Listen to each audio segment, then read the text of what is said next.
कहते थे प्रिय चीजों, आए हम इजराइल के लिए, यरूशलेम के लिए प्रार्थना करें कि मेरा यहोवा अब्बा इजराइल को, यरूशलेम को शलोम की आशीषें दे और इजराइल की जो खोई हुई भेड़ें हैं वो यशवा है मसीह के नाम से बचाए जाएं और यहोवा उनका उद्धार और यहोवा का राज्य आ जाए। यशवा है मसीह के नाम से, आमीन। तो प्रिय चीजों, आज का जो हमारा विषय है वो है गाजा के विषय में यहोवा की भविष्यवाणी का पूरा होना। क्या ये अंत के दिनों का एक चिन्ह है? और बाइबल के अंदर लिखा था कि अंतिम दिनों के अंदर गाजा के अंदर क्या होगा। गाजा के विषय में यहोवा ने आमोस भविष्यवक्ता के द्वारा आज से 2500 साल पहले ही ये भविष्यवाणी करा दी थी कि अंतिम दिनों के अंदर गाजा के अंदर क्या कुछ होगा और ये एक अंत के दिनों का चिन्ह होगा पूरी मानव जाति के लिए कि यीशु मसीह का आना बहुत शीघ्र है, बहुत नजदीक है। आज उस भविष्यवाणी के ऊपर हम अपना ध्यान केंद्रित करेंगे, उस भविष्यवाणी के विषय में सीखेंगे कि क्या भविष्यवाणी है जो कि अंत के दिनों के लिए यहोवा एलोहिम ने आमोस को अपने आमोस को दी। प्रिय अजीजों, और उससे पहले कि हम उस भविष्यवाणी के ऊपर गौर करें, आए इस भविष्यवाणी से हम एक आत्मिक शिक्षा को ले अपने जीवन के अंदर, आत्मिक रहस्य को भी जाने इस शिक्षा के अंदर, इस वचन के द्वारा। प्रिय अजीजों, तो हम जब बाइबल को पढ़ते हैं तो बाइबल के अंदर हम बहुत बार गाजा गाजा गाजा शब्द को देखते हैं। और हमने बाइबल के अंदर पढ़ा है कि जो सैमसन था, शिमशोन था, वो गाजा की रहने वाली दलीला के साथ, गाजा की रहने वाली दलीला के साथ वो मिल गया था और जिसके कारण से उसने दलीला के ऊपर जब अपना भेद खोल दिया, उसके ऊपर अपने रहस्य को, भेद को खोल दिया, तो उसकी क्या दुर्दशा हुई। उसके सारे बाल कटवा दिए गए और वो कमजोर हो गया और गाजा के रहने वाले फिलिस्तियों ने उसको पकड़ लिया, उसकी आंखें फोड़ दी गई और जंजीर से उसको बांध के कैद खाने में डाल दिया गया। और हम देखते हैं कि शमशन का अंत किस प्रकार से हुआ। याद रखें, गाजा जो है उसका अर्थ इब्रानी भाषा के अंदर है सामर्थी, मजबूत। और एक्चुअल में इब्रानी भाषा में एक्चुअल ये जो नाम है वो गाजा नहीं है पर अजा है, अजा। और अजा का अर्थ होता है मजबूत, सामर्थी, द स्ट्रॉन्ग। आइन, जाइन और हे, अजा। अजा इब्रानी भाषा का शब्द है और जिस गाजा को हम आज देखते हैं देश है, उसका ओरिजिनल जो नाम है बाइबल के अनुसार हिब्रू भाषा में वो अजा है और अजा का अर्थ होता है सामर्थी। तो ये जो लोग हैं ये सामर्थी तो हैं, लेकिन कौन सी बातों में सामर्थी हैं? ये बुराई के अंदर सामर्थी है, ये पाप के अंदर सामर्थी है, ये गुनाह के अंदर सामर्थी है। बुराई करने में, कत्ल करने में, हत्या करने में, झूठ बोलने में और भिन्न भिन्न प्रकार के ऐसे गुनाह जो यहोवा के खिलाफ है, यहोवा के विरोध में है, उनको करने में बहुत मजबूत है। यहूदियों के समय में, बाइबल के समय में गाजा जो था वो बहुत सारे मबूदों से, देवी देवताओं से भरा हुआ था और व्यभिचार और भिन्न भिन्न प्रकार की बुराइयों में वो बहुत मजबूत था। और वो इजराइलियों को, फिलिस्ती जो थे वो इजराइलियों को दुख दे रहे थे, इजराइलियों के ऊपर प्रभुता कर रहे थे। उस समय यहोवा एलोहिम ने शमशोन को भेजा और शमशोन बहुत ताकतवर, सामर्थी था, लेकिन वहां की दलीला, दलीला का अर्थ है कमजोर, के साथ वो दिल लगा बैठा और अपने रहस्यों को, भेदों को खोल दिया और वहां पर वो बुराई के हाथों में पड़ गया, पाप के हाथों में पड़ गया। और याद रखे, जब वो पाप के हाथों में पड़ गया तो वो धार्मिकता में कमजोर हो गया और बुराई करने वालों के सामर्थी हाथों में वो उस समय के लिए पड़ गया। प्रिय जीसू, उसकी हालत को हम सब जानते हैं। तो हम गाजा के विषय में सीख रहे। गाजा का जो अर्थ है वो मजबूत है, सामर्थी है। और ये जो गाजा है ये भलाई करने में नहीं, धार्मिकता के मामले में नहीं, पर पाप करने में, बुराई करने में, गुनाह करने में बहुत सामर्थी है, पाप करने में सामर्थी है। और याद रखिए वचन के अंदर क्या लिखा है। यिर्मयाह 32 अध्याय 19 वचन को आप पढ़ेंगे तो लिखा, तू बड़ी युक्ति करने वाला और सामर्थ के काम करने वाला है, तेरी दृष्टि मनुष्य के सारे चाल चलन पर लगी रहती है और तू हर एक को उसके चाल चलन और कर्म का फल भुगताता है। हाँ प्रिय चीजों, जो इंसान शरीर में बो रहा है एक दिन वो शरीर में जरूर उसको काटेगा, क्योंकि वचन इस बात की गवाही देता है, वचन इस बात को बताता है कि यहोवा इंसानों के कर्म का फल उसको भुगताता है, उसको भोगना पड़ता है। और जो गाजा ने बुराई में जो मजबूत बन गया है, फिलिस्ती और सारा वर्ल्ड, सारा संसार जो आज बुराई में एक मजबूत हो रहा है, उनके अंदर धार्मिकता कमजोर है, पाप कमजोर है,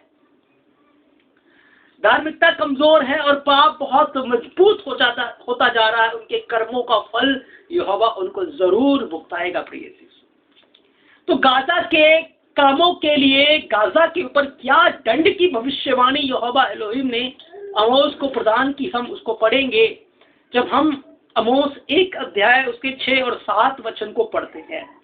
तो यहाँ पर यह भविष्यवाणी हमें प्रकट रूप में मिलती है। लिखा है, यहोवा यह कहता है, गाजा के 3 क्या वरन 4 अपराधों के कारण मैं उसका दंड नहीं छोड़ूंगा, क्योंकि वे सब लोगों को बंदी बनाकर ले गए कि उन्हें एदोम के वश में कर दे। यहोवा की यह वाणी है कि गाजा के पाप के कारण, क्योंकि वो पाप में सामर्थी हो रहा है और उसको यहोवा का जरा भी डर नहीं है, जरा भी भय नहीं है, और वो गुनाह में सामर्थी हो रहा है, वो पाप में सामर्थी हो रहा है, इसीलिए यहोवा कहता है मैं उसे दंड दूंगा। और अंतिम समय में ये दंड किस प्रकार से होगा, इसलिए लिखा है 7 वचन के अंदर, इसलिए मैं गाजा की शहर पनाह में आग लगा दूंगा और उसके भवन भस्म हो जाएंगे। क्या लिखा है, इसलिए मैं गाजा की शहर पनाह में आग लगाऊंगा और उससे उसके भवन भस्म हो जाएंगे। और ये भविष्यवाणी यहोवा एलोहिम ने आमोस भविष्यवक्ता को दी थी अंतिम समय के लिए, कि अंत के दिनों में क्या होगा कि मैं गाजा की शहर पनाह के अंदर आग लगा दूंगा, क्योंकि वो बुराई में मजबूत हो रहा है, वो पाप में मजबूत हो रहा है, इसीलिए भयानक दंड उनके जीवन के ऊपर आ जाएगा। और हम सब इस बात को जानते हैं कि पिछले दिनों में क्या कुछ गाजा के अंदर हुआ है। और हमने देखा जी कि जैसा इस बार गाजा के साथ हुआ, पहले कभी भी नहीं हुआ, कि इस्राएल के द्वारा किस प्रकार से गाजा के अंदर उसकी शहर पनाहों में आग लगा दिया गया। उसकी जो भवनें हैं, हमने लाइव देखा कैसे बम के साथ उसको भस्म कर दिया गया और मिनटों के अंदर एक बड़ी ऊंची इमारत मिट्टी में तब्दील हो गई, वो भस्म हो गए, वो तबाह हो गए और हजारों की संख्या में लोग नाश हो गए और एक भारी नुकसान गाजा को हुआ। वहां की शहर पनाह के अंदर आग का मंजर था, उनके टैंकरों को, उनके बम बारूद के स्थानों को जला दिया गया, उनकी सुरंगों को भस्म किया गया।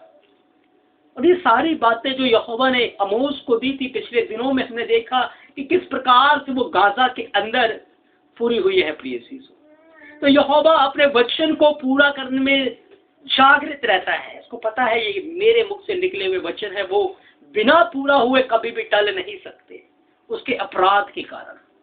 और आज से हजारों साल पहले ही ये भविष्यवाणी आमोस भविष्यवक्ता को प्रदान कर दी गई थी, क्योंकि आज हमारे समय में पूरी हो रही है। प्रिय चीजों, आमोस ने बता दिया था कि गाजा के अंदर अंत के दिनों में क्या होगा, उसकी शहर पनाहों में आग लगेगी, उसके जो भवन है भस्म हो जाएंगे।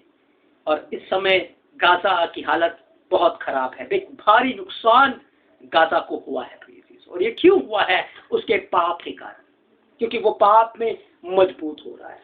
आज देखिए हमारे आसपास हमारा जीवन, आज बहुत सारे ऐसे लोग हैं जिनका प्रार्थना करने में मन नहीं लगता, लेकिन अगर मोबाइल उनको दे दे तो घंटों गेम खेल सकते हैं, घंटों वो मूवी देख सकते हैं, नाटक देख सकते हैं, चुगली कर सकते हैं, निंदा कर सकते हैं, कत्ल कर सकते हैं, बुराई कर सकते हैं, व्यभिचार कर सकते हैं, हर गंदे काम कर सकते हैं, लेकिन प्रार्थना और वचन में वो अपना समय 5 मिनट भी नहीं व्यतीत कर सकते। क्यों? क्योंकि उनके अंदर बुराई जो है वो मजबूत होती जा रही है, पाप उनके अंदर मजबूत होता जा रहा है और प्रार्थना में उनका दिल नहीं लगता। तो उन सब के लिए ये भविष्यवाणी है, ये चेतावनी है कि जैसे यहोवा गाजा को उसके काम का फल दे रहा है, हर एक व्यक्ति को उसके काम का फल मिलेगा। मैं बताना चाहता हूं कि अंत के दिनों में क्या होगा प्रिय यीशु। ये बाइबल की भविष्यवाणी तो पूरी हो चुकी है, लेकिन एक और बड़ी भविष्यवाणी बहुत शीघ्र पूरी होने वाली है प्रिय यीशु। क्या होगा कि गाजा के लोग जिस प्रकार से बुराई में सामर्थी हुए और उन्होंने यहोवा के विरोध में पाप किया और यहोवा ने उनके ऊपर दंड को भेज दिया।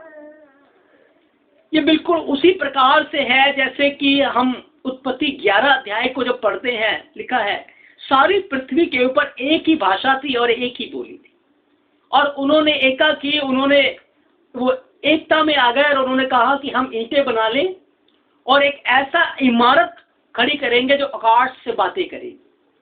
और उसके बाद इसका सारा जो दृष्टांत है, सारा जो वाक्य है उत्पत्ति 11 अध्याय का, हमें यशार की किताब के अंदर मिलता है, जिसका रेफरेंस बाइबल के अंदर है। और यशार की किताब ये बयान करती है कि उनका जो पर्पस था गुम्मट बनाने का, बिल्डिंग बनाने का, वो बहुत ही ज्यादा भयंकर था, पाप से भरपूर था और वो बुराई में इतने मजबूत हो गए थे और उन्होंने कमर बांधकर उस समय भवन बनाना शुरू किया और वो बनाने लगे।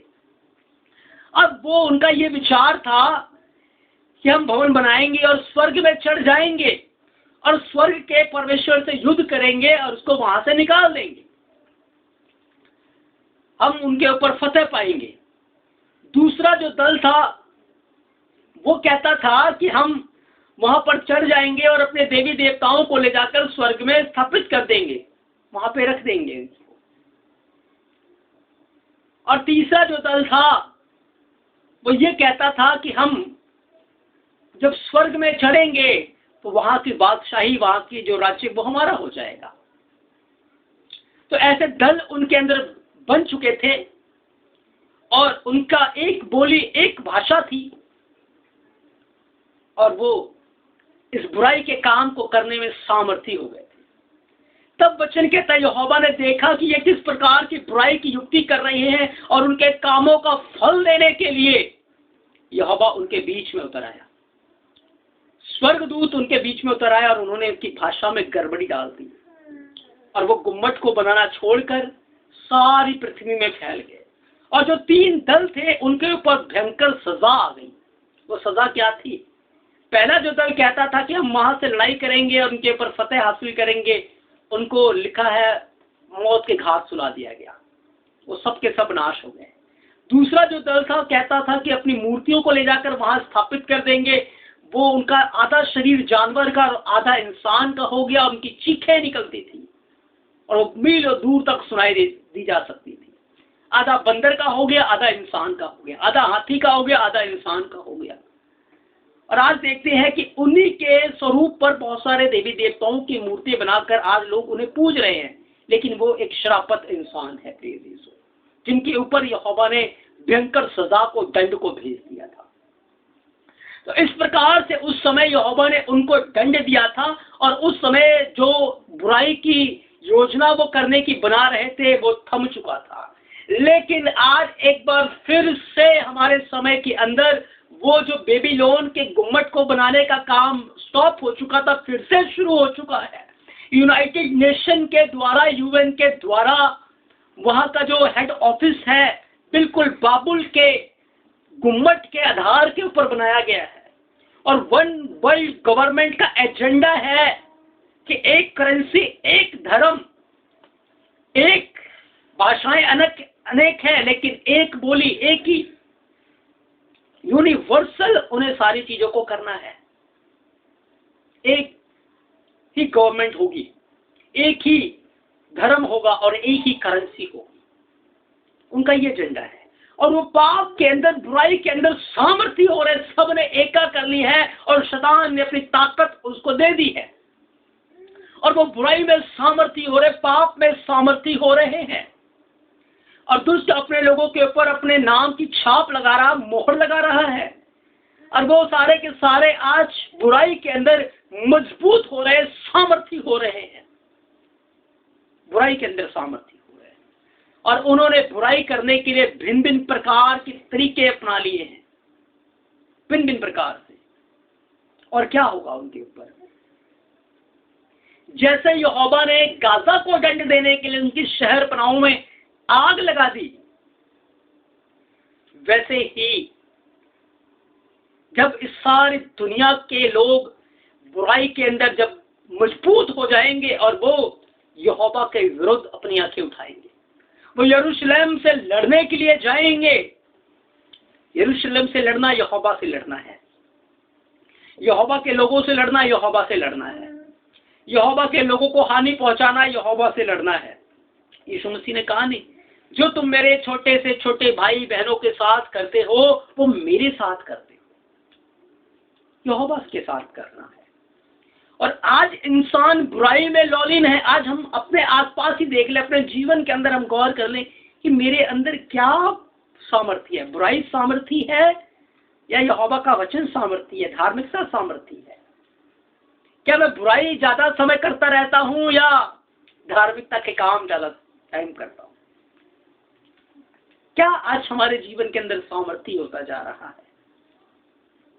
हमें गौर करना है। बहुत सारे लोगों का प्रार्थना में मन नहीं लगता, वचन को समझ में नहीं आता, वचन को पढ़ना नहीं, पढ़ने का टाइम नहीं है उनके पास, समझने का टाइम नहीं, उसके ऊपर ध्यान क्यों? क्योंकि उनके अंदर बुराई सामर्थ्य होती जा रही है, आलस सामर्थ्य होता जा रहा है, गुनाह सामर्थ्य होता जा रहा है, व्यभिचार सामर्थ्य होता जा रहा है, वो कर्म के काम सामर्थ्य होता जा रहे हैं और भिन्न भिन्न प्रकार से वो बुराई के अंदर आज लौलीन होते जा रहे हैं। और जिसके कारण से आज उनकी जो दशा है वो बहुत ज्यादा भयंकर होती जा रही है। और ऐसे लोग किसके साथ मिल जाएंगे? वो शैतान के साथ मिल जाएंगे। उनके ऊपर दुष्ट की छाप आ जाएगी क्योंकि वो ठंडे होंगे, रैप्चर में नहीं जा पाएंगे और सारे के सारे एकजुट हो जाएंगे और वो यरूशलेम पे चढ़ाई करेंगे, वो यहोवा के विरुद्ध अपनी आंखें उठाएंगे। तब दूसरा पत्रस 3:7 लिखा है कि वर्तमान काल के आकाश और पृथ्वी उसी वचन के द्वारा इसलिए रखे गए कि आग के द्वारा जलाए जाए और भक्तिहीन मनुष्य का न्याय नाश होने के दिन तक ऐसे ही रहेगा। तो जिस प्रकार से आज गाजा के शहर पनाहों में यहोवा ने आग लगा दी, उनके जो महल हैं, उनके जो भवन हैं, उनको भस्म कर दिया। और हम सब ने न्यूज के अंदर लाइव देखा कि किस प्रकार से कुछ मिनटों के अंदर एक बड़ी इमारत कैसे भस्म हो गई। ऐसी कितनी इमारतें तबाह हो गई हैं, कितनी जगहें जला दी गई हैं, आग का मंजर वहां पर था। ऐसे ही एक दिन सारी दुनिया के ऊपर स्वर्ग से आग गिरेगी, आग और गंधक की आग गिरेगी और पूरी दुनिया जो बुराई में लौलीन है वो तबाह हो जाएगी, वो खत्म हो जाएगी। तो आज जो कुछ गाजा के साथ हुआ है, अंत के दिनों में पूरी मानव जाति के साथ भी होगा। प्रिय चीजों, हमें सावधान होना है। हमारे लिए क्या वचन है? याद रखें, आग आकर इस पूरी दुनिया का न्याय करेगी, लेकिन जो लोग धार्मिकता में सामर्थी है, पवित्रता में बने हुए हैं, यहोवा के राज्य के बाहर जो रहे हैं, उसके वचन में सामर्थी है, उनको लेने के लिए भी एक आग आएगी। प्लीज लिखा यहोवा आप उतरेगा, यहोवा आएगा। तो यहोवा क्या है? यीशु मसीह क्या है? वो भस्म करने वाली आग है। तो मुझे और आपको लेने के लिए भी एक भस्म करने वाली आग आएगी। प्रिय यीशु, और याद रखें, कूड़ा इस आग में नहीं जा सकते क्योंकि ये आग भस्म कर देती है। आग ही इस आग के अंदर जा सकते हैं। यहोवा अपने टहलुओं को, अपने सेवकों को, जो यहोवा की वचन की पालना करते हैं, उनको आग बना देता है। जब आप वचन संहिता 104:4 के अंदर पढ़ते, लिखा है, जो अपने पवनों को दूत और धधकती आग को अपने टहलुए, अपने सेवक बनाता है। और वो कैसे ये काम करता है? यहोवा का वचन आग है। जब हम इस वचन को अपने अंदर रख लेते हैं तो आग हमारे अंदर जल रही होती है, और जब वचन की आग हमारे अंदर है तो हम जीवते एलोहिम के साथ एक हो जाते हैं, उसके साथ संगति करते हैं। जैसे हमारा यहोवा आग है, वो भस्म करने वाली आग है, मैं और आप भी एक भस्म करने वाली आग के रूप में तब्दील हो जाते हैं। पेंटेकोस्ट के दिन क्या हुआ? इन्होंने आग की सी जीवे देखी और वो जीवे आग उनके अंदर आकर ठहर गया। आग उनके अंदर लगी थी, और आग जब चल रही थी, आग जब चल रहा था, जहां जहां आग जा रही थी, बुराई के काम भस्म होते जा रहे थे। याद रखिए, मेरे और आपके जीवन के अंदर एक आग है, वो आग बुराई को भस्म करेगी, शैतान को आपके अंदर आने नहीं देगी, बुराई के विचारों को आपके अंदर आने नहीं देगी, क्योंकि आग उन गंदे कामों को भस्म करेगी। यदि आज हमारे मन के अंदर बुराई के विचार आ रहे हैं, क्रोध के विचार है, एक दूसरे को नीचा दिखाने के, एक दूसरे के खिलाफ बातें करने के, क्षमा की बातें नहीं है, दया की बातें नहीं है, माफी की बातें नहीं है, तो कहीं ना कहीं हमने उस आग को बुझा दिया है। और याद रखे, जिनके अंदर आग बुझी है, आग और गंधक में वो जल जाएंगे, क्योंकि आग से हर इंसान का न्याय होगा। आग, जैसे आज गाजा के शहर पनाह में आग लगी है, एक दिन सारी मानव जाति में, पूरी दुनिया में आग लगेगी, मसीहों में भी आग लगेगी। यहोवा ने पहले ही मसीहों के अंदर आग लगा दी। यीशु मसीह ने कहा, मैं इस दुनिया में आग लगाने आया हूं, आग लगाने आया हूं। दो प्रकार की आग आज दुनिया के अंदर जल रही है। एक वचन की आग जल रही है जो बुराई को, गंदगी को भस्म करती है, और एक शैतानी आग जल रही है जो घरों में आग लगा देती है, तबाह कर देती है, रिश्तों में आग लगा देती है, तबाह कर देती है, भाई भाई के बीच में आग लग जाती है, तबाह कर देती है। ये लड़ाई की आग है, एक दूसरे को मारने की आग है, बुराई की आग है। दो प्रकार की आग आज इस दुनिया के अंदर लगी है। आपके अंदर कौन सी आग है? वचन की आग है या बुराई की आग है? कौन सी आग में आप जल रहे हैं? जल तो रहे हैं किसी न किसी आग के अंदर। हमें अपने जीवनों के ऊपर गौर करना है। याद रखें, इजराइल के दुश्मन कौन सी आग में जल रहे हैं? बदले की आग में जल रहे हैं, बुराई की आग में जल रहे हैं, और उस आग में वो खुद भस्म हो जाएंगे। लेकिन जो वचन की आग में जलेगा वो बना रहेगा, वो प्रतिफल पाएगा। और जब यहोवा जो भस्म करने वाली आग है वो आएगा प्रिय अजीजों, तो उनको अपने साथ बादलों के ऊपर उठाकर ले जाएगा, क्योंकि हर एक का न्याय वचन के अनुसार आग के द्वारा होना है। तो आज हमें अपने जीवनों के ऊपर गौर करने की जरूरत है, अपने जीवनों के ऊपर हमें ध्यान करने की जरूरत है कि हम कौन सी आग में जल रहे हैं, कौन सी आग में हम जल रहे हैं। प्रिय यीशु, हमें जरूरत है। अगर हम वचन की आग में नहीं जल रहे तो आए आज हम तौबा करें, मन फिराएं, पापों की क्षमा मांगे, और आज वचन की आग के द्वारा अपने अंदर की कमी को, बुराई को जल जाने दीजिए, भस्म हो जाने दीजिए, खत्म हो जाने दीजिए। और आज से हर प्रकार की बुराई को त्याग कर वचन की आग में जले, वचन की आग में रहें, वचन आपके अंदर हमेशा जलता रहे, ताकि आप यहोवा के पवित्र शुभ आगमन में उठा लिए जाएं। मेरा यहोवा पापा आज के वचन के द्वारा आपको बहुत सारी आशीषें और बरकतें दे। प्रिय यीशु, मैं विश्वास करता हूँ कि आज के वचन के द्वारा आपने बहुत सारी आशीषों को, बरकतों को हासिल किया है। प्रिय यीशु, आज हमने गाजा की भविष्यवाणी के ऊपर गौर किया कि अंत के दिनों के लिए यहोवा एलोहिम ने गाजा के विषय में क्या भविष्यवाणी आमोस भविष्यवक्ता को प्रदान की थी, क्योंकि आज हमारे समय में वो पूरी हो गई है। प्रिय यीशु, और हमने देखा कि किस प्रकार से आग इस पूरी दुनिया का न्याय करेगी और हमारा भी न्याय होगा। आज हमें अपने जीवनों को चेक करना है, देखना है कि क्या आग हमारे जीवन में है या नहीं है। मेरा दिनों यहोवा अपने इस पवित्र वचन के द्वारा आपको बहुत सारी आशीषें और बरकतें दे। अगले हफ्ते हम एक नए विषय के साथ फिर से मिलेंगे, तब तक के लिए मेरा यहोवा आप सबको बहुत सारी आशीषें और बरकतें दे। आप सबको शबह शलोम, आमीन।